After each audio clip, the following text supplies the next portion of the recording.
신규 확진자가 줄어드는 흐름으로 돌아선 가운데 정부가 하루 1,100명대에 이르는 위중증 환자 대응에 집중하기로 했습니다. 이런 가운데 해외에서는 잇따라 새 변이가 발견되고 있어서 국내 유입 여부에 방역당국이 긴장하고 있습니다. 코로나 상황 임종윤 기자와 알아봅니다.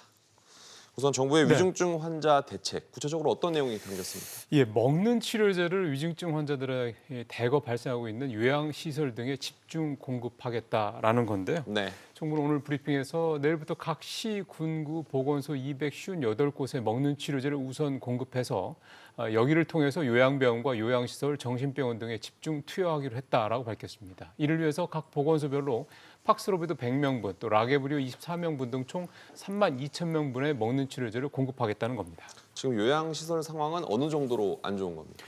정부 발표에 따르면 최근 한 달간만 보더라도 요양병원 등 이런 요양시설에서 420건의 집단 감염 사례가 발생을 했고요. 이를 통해서 2만 1,366명의 확진자가 쏟아졌습니다. 네.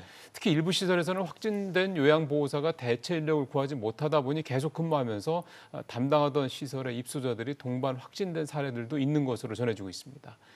입소자 대부분이 고령이거나 기저질환자인 경우가 많다 보니까 이들이 확진이 될 경우 위중증으로 악화되거나 심지어는 사망으로 이어질 가능성이 높다는 점이 정부의 이런 대책이 나온 배경으로 풀이가 됩니다. 또 이런 가운데 해외에서는 새로운 변이들이 잇따라 발견되고 있다고 하는데 그렇습니다. 어떤 나라에서 무슨 변이들이 들어오고 있는 겁니까? 일단 영국, 대만, 태국 등에서 좀 보고가 되고 있는데요. 기존 오미크론 변이와 스텔스 오미크론 변이가 재조합된 변이인 이른바 XE 변이가 발견된 것으로 보고가 됐습니다. 네. 태국 등 일부 국가에서는 여기에 더해서 XD, XF와 같은 기존 변이들이 조합된 또 다른 형태의 변이 바이러스들도 발견이 되고 있는 것으로 현재 전해지고 있는데요.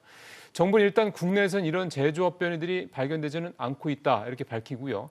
그래서 지나치게 우려할 상황은 아니지만 경계를 늦출 수가 없는 상황이라는 점을 분명히 하고 있습니다. 그렇군요. 또 재유행 우려하는 목소리도 많은데 정부가 대응 체계를 준비하고 있습니까? 그렇습니다. 이제 가을철, 겨울철 되면 또 이제 이 변이 바이러스들이 더 기승을 부리지 않겠냐 이런 어떤 이제 계획 하에 유행이 이제 발생할 수 있다 이렇게 예상을 하고 좀 계획을 세우고 있는 건데요. 네.